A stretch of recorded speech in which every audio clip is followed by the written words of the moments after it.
Nous allons faire un point sur ma prime Adapt, qui apparemment va apparaître en 2024, si j'ai bien compris, avec Pedro Mariano, qui dirige la société Pro Dynamique. Bonjour Pedro.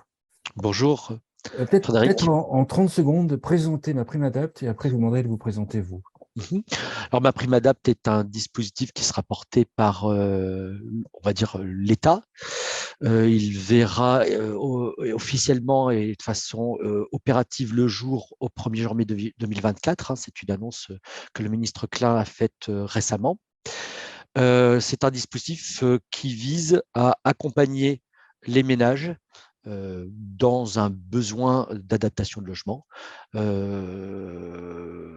à la fois sur des aspects financiers, sur des aspects d'accompagnement en termes de compétences.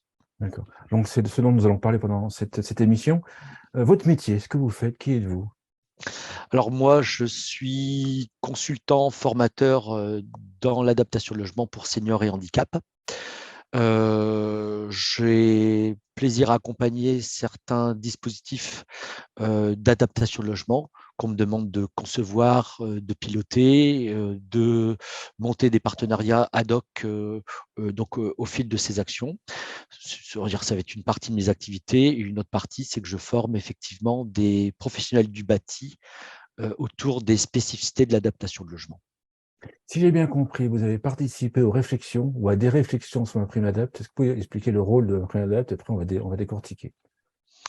Alors, donc, en préparation de ma prime Adapt, des groupes de travail se sont formés, notamment autour de l'entité Silver Eco. Et différents acteurs, dans un panel assez large, ont pu exprimer leurs préconisations, leurs points de vue, métier par métier. Et on pourrait dire qu'il existe aussi une forme du coup d'émergence de la filière de l'adaptation de logement par le biais de ces réflexions. Et aujourd'hui, ces groupes de travail sont en stand-by en attente des différents premiers arbitrages que l'on attend de la part de nos gouvernants. Après un DAP, si j'ai bien compris, c'est de l'accompagnement plus Oui, une aide financière, oui. à laquelle une aide financière, si, pour les personnes handicapées, enfin pour tout le monde qui en a besoin, mais aussi pour les seniors, on pense tout de suite à l'aménagement de la salle de bain. Est-ce que c'est ça ou est-ce que c'est plus que ça? Qu'est-ce que c'est? Alors c'est ça, mais ça n'est qu'une partie. Alors pour répondre un peu largement à votre question, oui, il existe aujourd'hui une idée reçue que quand on parle d'adaptation de logement, on parle de salle de bain. Pourquoi? Parce que euh, une idée reçue, hein, est que les pièces les plus accidentogènes sont les pièces relatives aux sanitaires, toilettes, salle de bain. C'est pas faux. Par contre, c'est le deuxième pôle, on va dire accidentogène. Le premier reste la chambre. Pour autant, par rapport à ces idées reçues et pour autant vraies, comme on l'a dit, hein, les sanitaires restent quand même bien des points compliqués. On va dire le marché de l'adaptation de logements seniors est occupé par 80% des demandes sont des salles de bain. En fait, effectivement, sur le terrain, 80% de la demande est autour de la salle de bain. Le périmètre tel qu'on peut l'imaginer de ma prime Adapt, c'est l'adaptation de la chambre, enfin des adaptations dans la chambre, dans la salle de bain, mais aussi est-ce que par exemple la cuisine peut être adaptée? Et est-ce que je sais Alors, pas, la téléassistance, elle va être incluse? Est-ce qu'on voit un peu un périmètre se dégager? voilà. Donc, l'état actuel des dispositifs, en dehors de MaPrimeAdapt, touche euh, le logement au sens large, interne au logement et dans les abords du logement. Ça va être tout ce qui va être circulation extérieure, que ce soit horizontale ou verticale, pour l'extérieur, hein. Ça va être à l'intérieur tous les enjeux autour des 5 types de situations difficiles, autour des problèmes de vue, des problèmes auditifs, des problèmes cognitifs, des problèmes de mobilité. Les dispositifs actuels touchent tout ce périmètre. À aujourd'hui, à ma connaissance, le périmètre de ma prémolab n'est pas encore totalement défini. Pour autant, j'imagine mal, et mes collègues et confrères également, qu'on ne reprenne pas au moins les périmètres d'aujourd'hui. D'ailleurs, un des attendus du groupe de travail auquel j'ai pu participer était une proposition de liste justement des différents aménagements possibles qui reprend au moins autant ce qui existe aujourd'hui. Concernant des besoins autour de l'adaptation logement ou connexes à l'adaptation logement, pareil, les détails ne sont pas encore, on va dire, connus. Il existe des discussions en fonction des différents acteurs du marché. La téléassistance en fait partie. Les différents acteurs du marché expriment ce qu'ils pensent être leur valeur ajoutée par rapport au maintien de domicile au sens large pour les seniors. Encore une fois, ça va être des discussions sur le périmètre de l'adaptation stricto sensu. Et dans le cas de MaPrimeAdapt, ce n'est pas encore tout à fait connu. Si je suis un peu direct et mauvaise langue, est-ce que le PrimeAdapt n'est pas le regroupement des aides qui existaient jusqu'à présent et qui a été un petit peu dispersé, un peu de caisse de retraite, un peu d'ANA, etc. Très clairement, c'est pour partie vrai. Dans ce que l'on sait aujourd'hui, c'est que les mannes financières dédiées à MaPrimeAdapt vont être en premier lieu un regroupement des financements de la CNAV, de l'ANA et des volumes autour du crédit d'impôt. Ça, c'est connu. Ce qu'il apparaîtrait également, c'est que ces montants-là seraient cumulables avec d'autres aides possibles. Des caisses de retraite complémentaires, des mutuelles, des collectivités territoriales qui aujourd'hui sont déjà pour partie financeurs des dispositifs autour des personnes. Et pour autant, ça n'est pas que ça. Comme vous l'avez indiqué tout à l'heure en introduction, il y a un volet financier à MaPrimeAdapt, mais il y a aussi un volet d'accompagnement où ce que l'on sait aujourd'hui, c'est qu'il y a des discussions très avancées autour de l'accompagnement entre notamment les tenants de la MaPrimeAdapt de demain et le monde de l'ergothérapie par rapport au diagnostic, qui serait a priori financé dans les budgets de MaPrimeAdapt. Donc, il y a bien un volet accompagnement. Autre pôle aussi de discussion autour de l'assistance à maîtrise d'ouvrage. Donc, l'ergothérapie, c'est pour évaluer les besoins de la personne et porter des préconisations d'adaptation de logement, et pas que, aide humaine, aide technique et autres, des petits corollaires, des corollaires.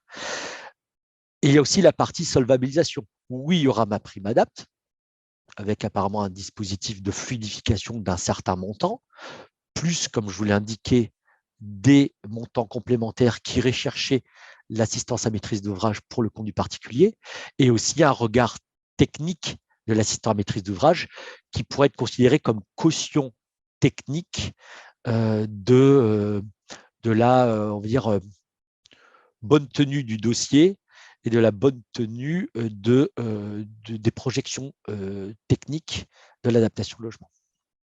Oui, parce que l'assistant maître d'ouvrage, moi je vois dans le dispositif, je verrais comme un acteur un peu neutre qui contrôle que les travaux sont bien faits, que ce qu'on propose correspond bien à ce que l'ergothérapeute qui sera passé aura recommandé. Oui. Voilà.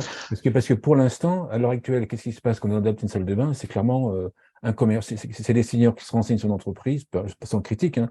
C'est un commercial qui arrive chez la personne âgée et c'est le commercial qui fait la vente. Il n'y a pas encore très souvent d'ergothérapeute obligatoire qui passe devant.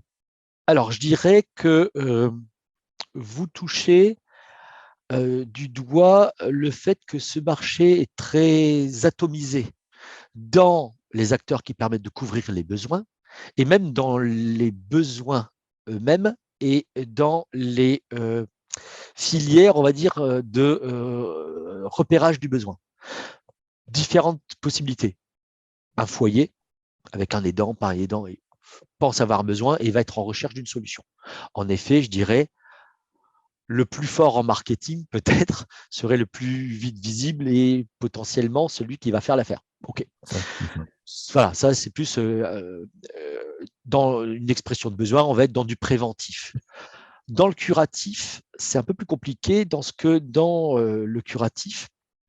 Donc, curatif, c'est quoi? C'est le fait qu'il y a déjà eu un incident à domicile qui veut dire fait émerger le besoin d'adapter le logement, dans la douleur presque, je dirais. Là, les personnes sont de près ou de loin déjà en contact avec le champ du médico-social. Et par ce champ du médico-social, par le truchement de l'assistante sociale et ou de l'ergothérapeute dans ce contexte du médico-social, l'accompagnement pourrait être un peu plus, entre guillemets, riche dans ce que va être évalué les besoins des personnes, les capacités des personnes, certes, les contraintes du logement, mais aussi la partie solvabilité, via notamment les préoccupations de l'assistante sociale et autres. Et là, c'est là où un sous-système de ce grand système de l'adaptation au logement va assez naturellement flécher le parcours des personnes et orienter les personnes vers l'assistance à maîtrise d'ouvrage. Et là, l'assistant à maîtrise d'ouvrage donc évalue avec ou ensuite de l'ergothérapeute les besoins au niveau d'une résolution technique, éventuellement pour certains assistants à maîtrise d'ouvrage avec un ergothérapeute in situ, parce que vous avez des assistants à maîtrise d'ouvrage qui ont chez eux de l'ergothérapie, et travailler donc sur également la partie solvabilité. Voilà. Restera ensuite à couvrir les derniers kilomètres autour de quel poseur et ou artisan, parce qu'il y a aussi des débats sur est-ce que l'artisan n'est qu'un poseur, voilà, on en parlera peut-être. Il restera de flécher la personne éventuellement, ou de l'aider à choisir les dispositions de la pose des solutions. Concrètement, qui seront, à votre avis, les assistants maîtrise d'ouvrage? Qui sont? Qui seront les assistants à maîtrise d'ouvrage? Alors, il y a déjà des assistants à maîtrise d'ouvrage en place, et je pense que ce sera parmi eux que l'ANA ou d'autres, puisque le dispositif MaPrimeAdapt aujourd'hui, en termes au moins financiers aujourd'hui, passera par l'ANA, c'est ce qui est annoncé. Et l'ANA d'ailleurs a eu un financement sur 2023, pour se préparer à la suite des événements sur 2024. Je pense que les arbitrages financiers, techniques, au regard de différents critères de qualité à faire émerger aussi de ce dispositif, fera que émergeront certains assistants à maîtrise d'ouvrage en fonction de ces critères qualité. Si on prend un exemple, l'entreprise Belle à Vie, par exemple. Oui. Ça pourrait être potentiellement, bon, je parle de ce type d'entreprise, Oui. un assistant maîtrise d'ouvrage. Oui. Alors, Belle à Vie est un des assistants à maîtrise d'ouvrage aujourd'hui du marché. Il y en a d'autres. On va dire que Belle à Vie est un assistant aujourd'hui à maîtrise d'ouvrage dans une certaine dynamique de développement. Hein. Aujourd'hui, ils couvrent avec leurs agréments ANA pas loin de 35-40% du territoire. Ils ont cette particularité que dans leur ADN, l'ergothérapie est primordiale. D'ailleurs, le dirigeant est ergothérapeute, si je me souviens les bien. deux dirigeants sont ergothérapeutes.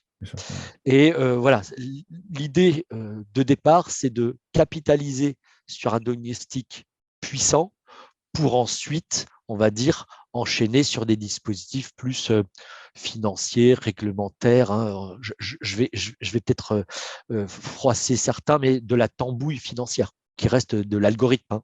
Pour tel profil à tel endroit, on a le droit à ça, pas le droit à ça, ça reste de la tambouille, entre guillemets. Mais il faut bien la faire, il faut la faire rapidement. Hein. Je ne dénigre pas ce travail-là. Leur particularité, c'est de s'appuyer sur de l'ergo qu'ils ont intégré, eux, dans leur processus, avec un réseau de 250 ergothérapeutes à cette heure-ci sur toute la France. À votre avis, la cible de MaPrimeAdapt, parce qu'en fait, il y avait une aide d'Action Logement il y a un peu plus d'un an. Et si je me souviens bien, tout le monde pouvait toucher cette prime, en fait, cette aide de 100 000 €, si je me souviens bien. Est-ce que là, en fait, il y aura des critères de ressources et après, vous poserez la question, c'est des critères de ressources, est-ce que les autres, les plus aisés, sont hors du champ de MaPrimeAdapt? Alors, pour refaire un peu le point, classiquement, dans le monde du senior, les aides sont la plupart du temps soumises à éligibilité financière, en effet, par rapport à des critères de ressources. C'était aussi vrai dans MaPrimeAdapt. Ça sera a priori vrai également. C'était aussi vrai dans Action Logement. Ça sera D'accord, aussi vrai j'ai pas pour suivi. MaPrimeAdapt. Petite confusion de ma part, excusez-moi. Sur la base des grilles aujourd'hui de l'ANA, qu'on appelle techniquement revenus modestes et très modestes. Donc, ce sont des critères qui vont être reconduits. A priori, pour les plus de 70 ans, c'était aussi vrai pour Action Logement. Voilà, on en est là. Pareil, fut un temps, je ne sais pas par rapport aux arbitrages ce qui va se passer, c'est que là, on parlait de la partie financière. Pour la partie accompagnement, l'idée qui a traîné peut-être à un moment et qui, je pense, serait une bonne idée, c'est que sur la partie ergothérapie, les non éligibles à la partie financière pourraient quand même bénéficier d'un diagnostic ou d'une préconisation. Voilà, ça a traîné un moment, c'est vraiment brut de couloir. Je me C'était ma permets de question. mettre sur la table le bruit de couloir parce que je pense que ce serait une bonne idée, au moins de permettre aux seniors les plus aisés, pour le coup, pour reprendre un peu votre formulation, leur permettrait aussi de travailler sur une forme de mise en sécurité et ou confort du chez-soi pour bien vieillir chez soi. Ce qui semblerait être une forme de droit universel, pour le coup. Le process, en fait, est-ce qu'on peut imaginer le process? Donc, par exemple, en imaginant, moi j'ai 79 ans, je viens de chuter, je me dis, voilà, il faut aménager le logement. Concrètement, à votre avis, ça va se passer comment? Je vais contacter qui? Alors, a priori, Parce qu'en fait, je pense qu'il y a encore beaucoup qui vont contacter directement les entreprises qui font le plus de publicité. c'est probable. C'est probable. Qu'est-ce qui va se passer à ce moment-là? Est-ce que ces entreprises-là vont rediriger vers le process ou vont faire leur... Alors, si on reprend ce qui s'est passé pour Action Logement et qui, je pense, va être repris au moins pour partie dans MaPrimeAdapt et aussi à l'instar de ce qui se passe sur MaPrimeRénov'. Pourquoi je parle de MaPrimeRénov' sur la partie performance énergétique ou oui, performance ou sobriété énergétique, il faut voir comment on le voit. Le point de sortie de l'accompagnement et des financements était soumis à des prérequis qui étaient de transiter via une plateforme avec différentes demandes, clarifications, on va dire administratives et autres. Donc, il y aurait a priori un point d'entrée qui serait sous une forme de plateforme. Donc, transiter par la plateforme sera très certainement une exigence. Ensuite, dans quel sens ça se fera? Est-ce que les gens arriveront sur la plateforme et déboucheront sur un acteur du marché pour la pose? Peut-être. Souvent, ça sera le contraire, en effet. Donc oui, probablement que ce qui sera de nouveau le plus fréquent, c'est que les personnes contacteront un poseur ou un artisan ou un acteur du marché avec un marketing plus ou moins efficace avant de transiter par la plateforme pour effectivement avoir et l'accompagnement et les financements. Donc la logique, c'est l'entreprise qui ferait beaucoup de publicité puis qui aurait récupéré des contacts, devrait réorienter ces personnes en toute logique vers cette Dans plateforme. la logique, oui, puisque oui, ça serait un incontournable. Et là, Une pareil, fois, une oui, fois que je rentre dans le process sur la plateforme, j'ai l'ergothérapeute qui vient chez moi et qui fait un bilan de ce qu'il faut adapter, pas adapter. Et puis d'ailleurs, en fait, je pourrais très bien rentrer, à mon avis, par c'est une autre question après que je vous poserai. Bon, voilà, oui. donc, l'ergothérapeute fait le bilan. Après, j'imagine que l'AMO va aider, en fait, à trouver un prestataire ou c'est les seniors qui vont se débrouiller à trouver un prestataire? Bonne question. Alors, on est bien d'accord, hein, Frédéric, que tout ce que l'on dit n'est que supputation, hein, puisque Supputation.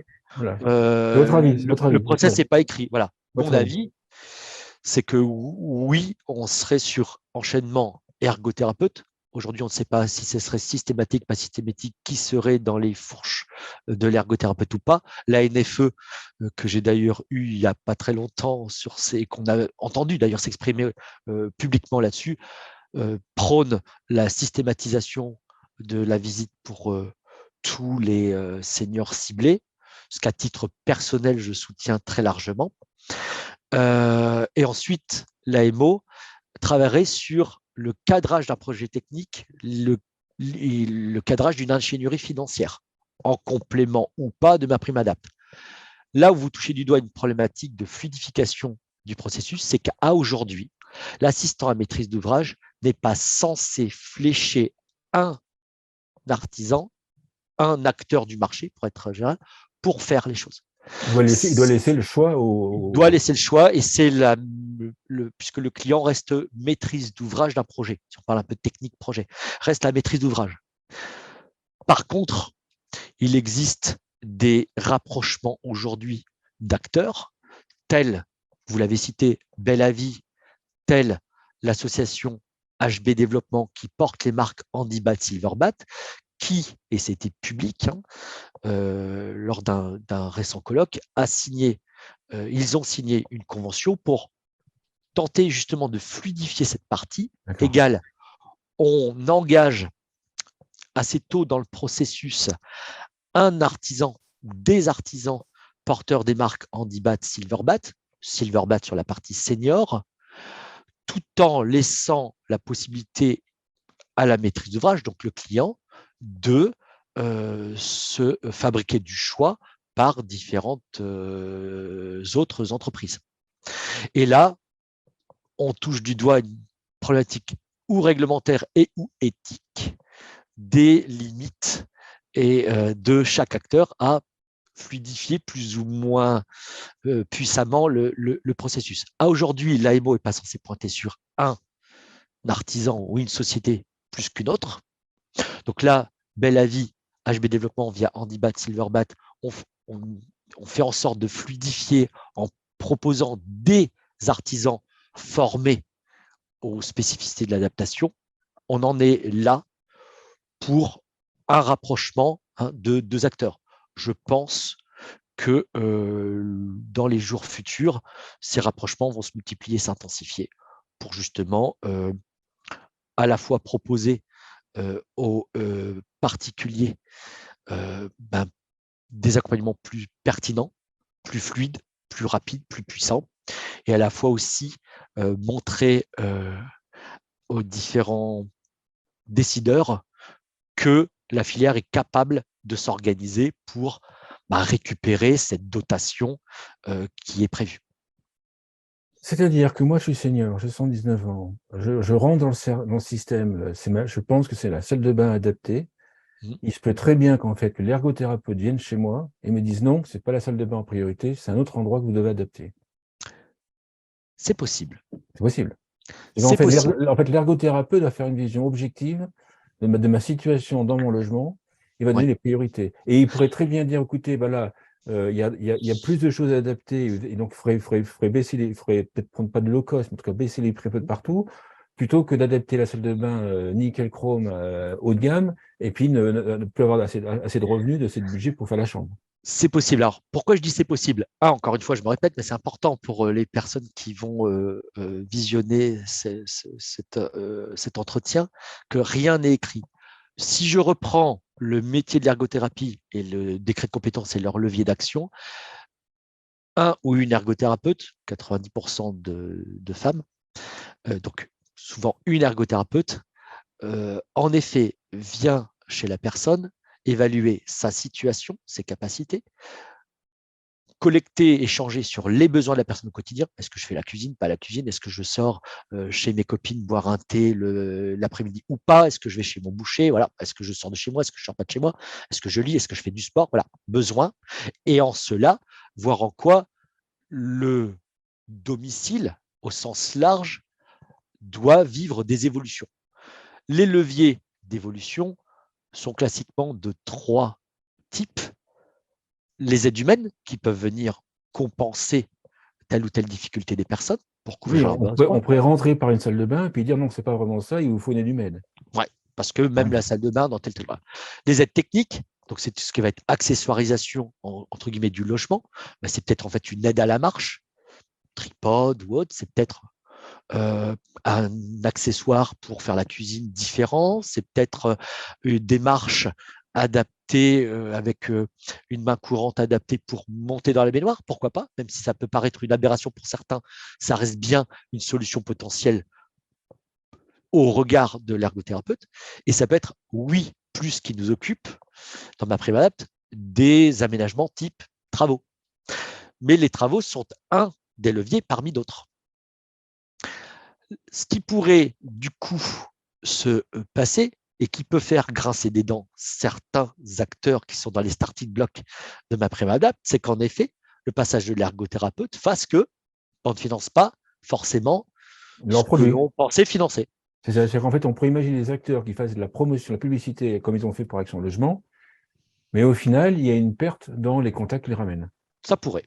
Ça Dans pourrait. l'absolu, ça pourrait aujourd'hui, dans les besoins des personnes d'accompagnement en compétences et financiers, dans le métier de l'ergothérapie, et je ne parle pas pour les ergothérapeutes en tant que tels, je n'ai pas de légitimité pour parler à leur place, mais je suis quand même un petit peu au courant de comment ils fonctionnent. Oui, dans l'absolu, on pourra avoir une visite d'ergo qui est comme point de sortie une aide humaine et pas de travaux. Pour ceux qui suivent l'émission jusqu'à présent, ils vont se poser la question, pourquoi ergothérapeute? Pour moi, un ergothérapeute, d'après mes croyances, c'est la compétence, il connaît son sujet, et c'est l'indépendance. C'est en fait, il garantit une indépendance. Oui. C'est en fait, il va garantir, alors je vais te mettre pied dans le plat, c'est qu'il va meilleure garantie que les travaux seront adaptés à quel besoin qu'un commercial ou une entreprise privée qui, lui, n'a pas le même objectif. Lui, c'est de vendre son produit. Et l'ergothérapeute sert d'indépendance. Alors, l'ergothérapeute a aujourd'hui est le seul ou la seule professionnelle reconnue par un diplôme d'État dans donc des compétences spécifiques, et je vais me répéter, mais d'évaluation de la personne dans ce qu'elle est, au niveau du médical, paramédical, de pouvoir échanger avec elle sur ses besoins et de porter des préconisations d'évolution de ses conditions à domicile. C'est le seul métier aujourd'hui reconnu comme tel, avec un diplôme d'État, pour faire ça. Je vais être vous êtes très direct, Frédéric, donc je vais être très direct également. À cette heure-ci, je suis reconnu pour ça. Oui. Tout autre métier qui se prévaudrait de ça est disqualifié dans son propos. D'accord, bien voilà. sûr. Ça, c'est le premier point. En termes de compétences, diplômé d'État, déontologie, éthique et autres font qu'en effet, sa préconisation à Madame l'ergothérapeute à 87% des cas garantit oui, qu'il travaille sans influence déjà de solutions, puisque rappelons-nous qu'il y a 3 leviers qui ne sont pas forcément des travaux. Et dans les travaux, il n'y a pas de levier. 3 types de solutions et à l'intérieur de chaque type de solution, des solutions. Voilà, et sur la partie travaux, a priori, il n'est pas influencé par un industriel, par une marque, voilà. Ça, c'est le premier point. Donc, on est d'abord sur les compétences. Ensuite, bien sûr, si vous comparez la démarche du commercial, et j'ai bien entendu, Frédéric, vous ne vouliez pas en cela taquiner les ergothérapeutes. Non, au contraire, c'est voilà. L'inverse. Exactement. Pour moi, j'aurais plus confiance en un ergothérapeute qu'un commercial. Très clairement, c'est que le commercial ne peut pas se prévaloir, tout simplement, bien sûr.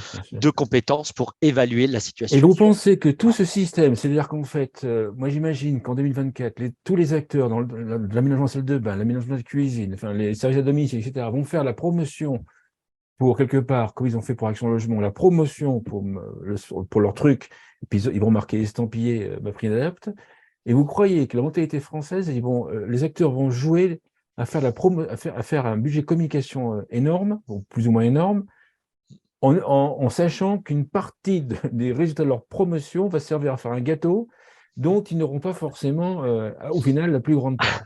Plusieurs points de. Franchement, là, c'est. En Allemagne, pour ceux qui me suivent, j'adore l'Allemagne. En Allemagne, ça fonctionne, parce que c'est le côté groupe. Et je suis toujours rigolant.